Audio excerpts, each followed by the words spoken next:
Now that I have the hood somewhat fixed on this thing, a lot of people said not to Bondo it, but the surface is pretty rough with the fiberglass. I might brush over that again with some of the epoxy itself, but this is looking pretty good.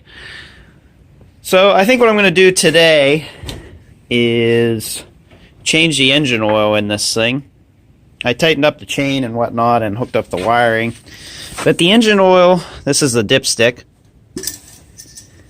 The engine oil, it's not super bad. It's not super dirty, but I don't know what... It smells a little gasoline-y, and I don't know what the previous people have ran in this tractor, and I figured we will just change the engine oil because I can. And at some point, I'd like to change the transmission fluid, the gear oil in the back, and put in fresh of that also. So I guess let's do a cold start on the SS16 Twin.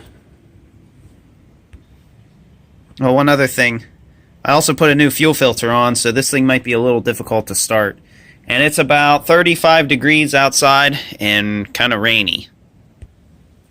This tractor has not been ran in, I don't know, probably a week, maybe more. So hopefully this thing will start right up. It's going to have to purge some air through the lines because I put that new fuel filter on. So let's see how this thing starts. I should have plenty of gas in it also. Clutch in, give it some throttle, pull the choke out, make sure we're in neutral, and crank it over.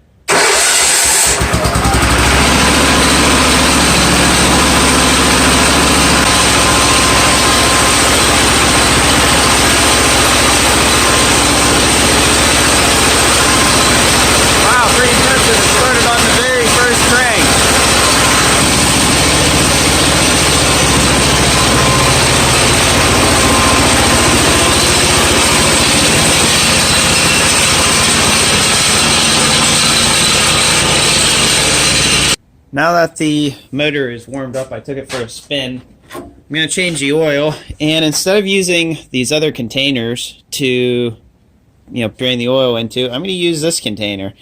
It is like a lemonade pitcher that you can buy up at Dollar Tree. This whole thing cost me $1, and I hope you guys can read this. It has half a quart, 1 quart, 1.5 quarts, 2 quarts, 2.2 quarts.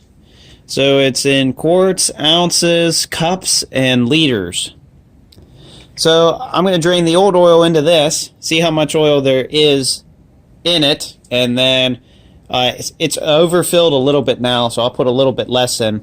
But I have bought another container, so one of these containers will be used for used motor oil, and the other one will be used for brand new motor oil. And then with the caps and stuff, I should never have to clean them because no dirt should be able to get in there as long as I don't, put this side over on this side here where the spout is. Oh, and that's another thing. You can pour right from here too. So hopefully this thing will work. We're going to find out, but let's change the oil in this thing.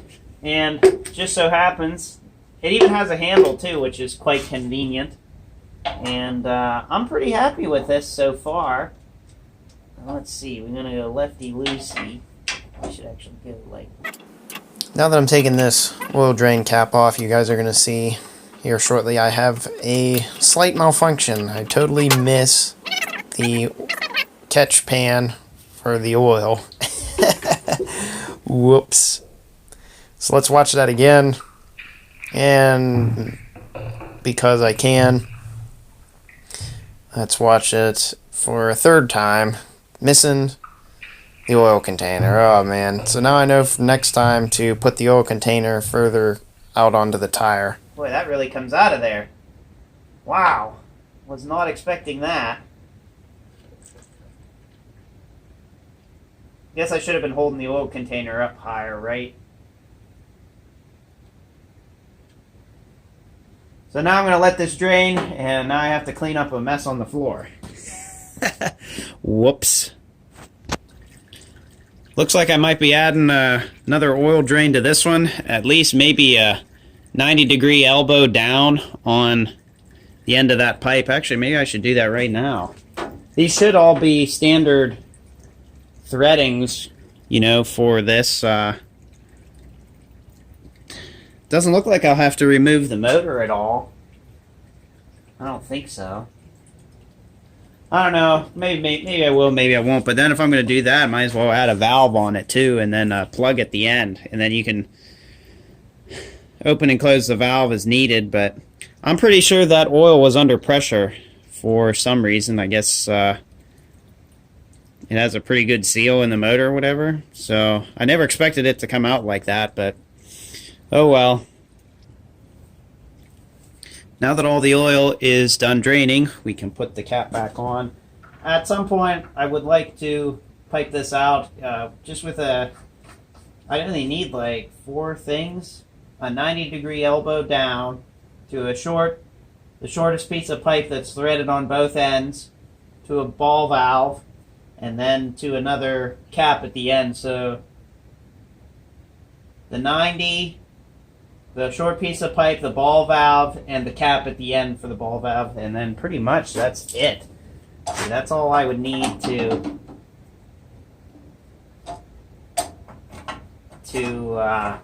change this oil mess free.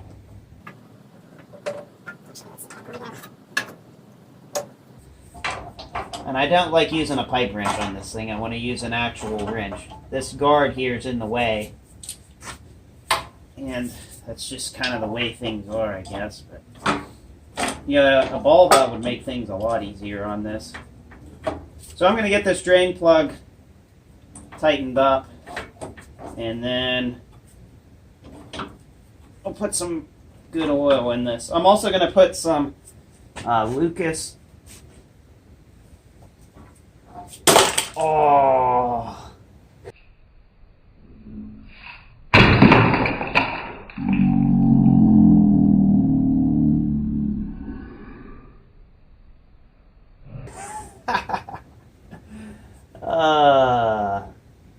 Well, now I have a tool to clean up too.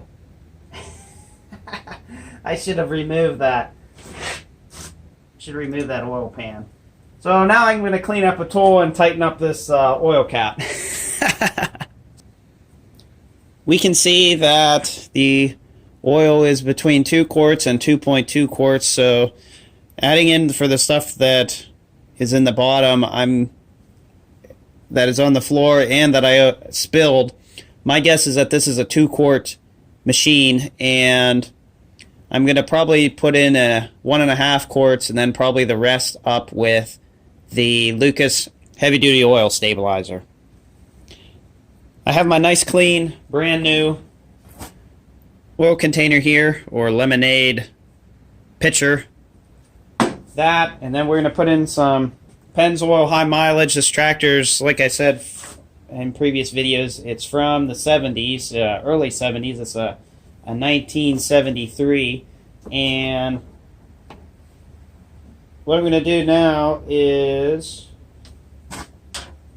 probably put a 1.5 quarts of oil in here. So fill it up to 1.5 quarts.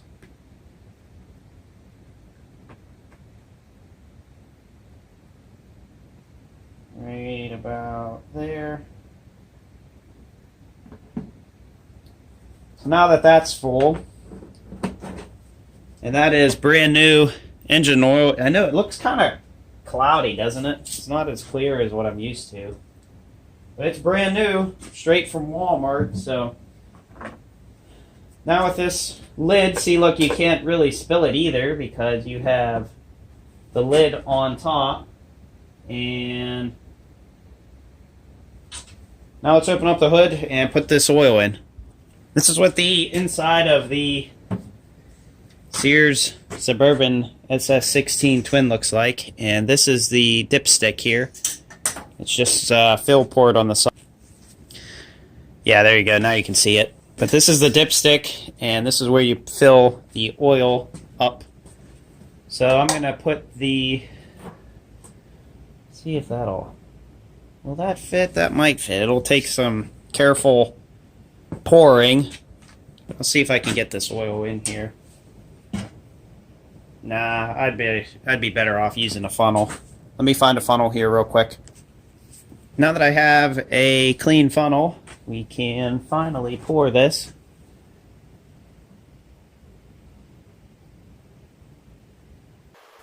I probably should have used a larger funnel to pour this oil in, but I did not have, I couldn't find mine, or my larger funnels, so this one had to do. And it definitely took a while to pour 1.5 quarts through this funnel, but hey, it is what it is, right? It's still better than spilling all the oil everywhere and having to wipe all that up and clean it up after it's dripped down the tube and onto the engine.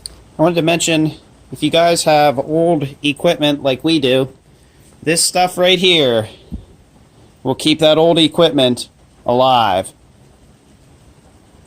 It is super, super sticky, and it helps stick to the cylinder walls and everything in the engine, so you don't have, it says right on here, oil alone is not enough. Specially formulated to control heat, wear, and friction in high performance and heavy duty engines and gearboxes. Stops piston wash during long periods of cold weather idling. Slows oil leaks. Ensures against oil breakdown in case of overheating. Cools and quiets engines and gearboxes. Assures total lubrication to power drive to power dividers. Has high detergent action to counteract engine acids and extend oil life. Raises oil pressure. So if you have something that has low oil pressure in it, this will definitely help to boost the oil pressure. So I guess they say at temperatures below 5 degrees Fahrenheit, we recommend using Lucas Pure Synthetic Oil Stabilizer. Total pressure in newer engines and to stop smoking, knocking, and oil consumption in older engines. Diesel, gasoline, or high performance use 20% of system capacity. Example, 2 gallons of stabilizer to 8 gallons of motor oil. And badly worn engines use up to 60% of system capacity.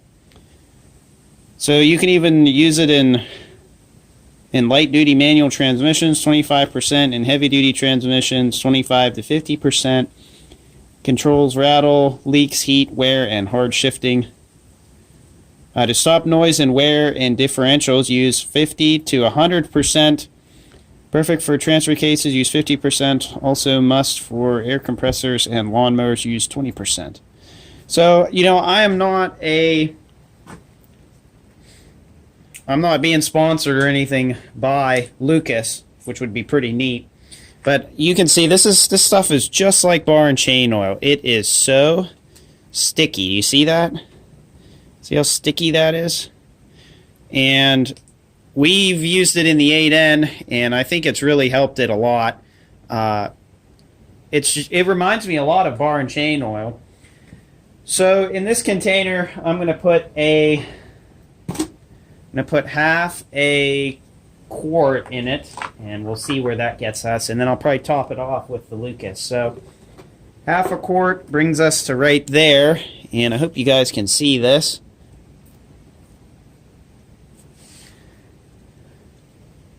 So pouring this stuff, it's like pouring molasses. Look at that. Look how thick that is.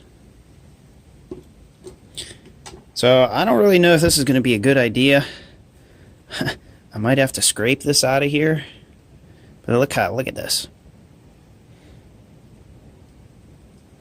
So in case you're wondering how much this thing cost me, this stuff ran me about $30, 20 to $30, and it is worth every penny to try to save these old engines versus rebuilding them. And it's I think it's a really great product. But I'm like I said, I'm not being sponsored or anything. I'm not being paid to say this. I just really like Lucas products. So I don't think you guys want to watch me pour this, because if I had to squeeze this out of the container, I'm probably going to have to squeeze it to get it in there, so we'll see how this goes. Now that I'm finally done pouring that Lucas heavy-duty oil stabilizer, there should be about 2 quarts total in this, so we're just going to check the oil here and see where we're at. Yeah, I should actually probably just run this thing. Oh wow, we're actually full. No way. So I'm actually going to run this thing first, because we're going to try to mix up the oil and stuff in there, and then I'll check it again. Oh yeah, all it is the Lucas heavy-duty oil stabilizer on top, and I'm just going to run this thing and kind of warm things up a bit. Maybe take the tractor for a spin. I'll tell you what, this oil spill isn't nearly as bad as that Kawasaki one that I still haven't picked up. That's all, it was the whole way from like here all the way up to there. Pretty bad, huh? Still not as bad as this, is still not as bad as that, though. Now that I've ran this tractor for a while, let's check the oil here.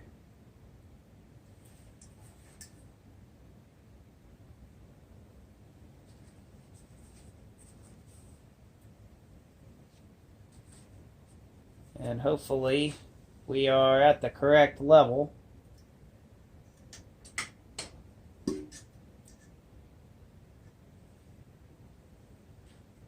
And we are. Hope you can see, maybe just slightly under it, but that's alright. So I'm pretty pleased that this seems to be full. And if I can get this thing to focus. There we go, maybe. Yeah, it's full. So I'm happy about that. And I can tell this oil is quite thick and sticky, which is what I want on an old motor such as this one. I'm trying to keep these old motors running as long as humanly possible. So yeah, we're full. So there you go. That is how you change the oil on a Sears Suburban SS16 twin. Hope everyone enjoyed the video, and if you would, give me a like, comment, and subscribe for more, and hopefully we will see you all in the next video.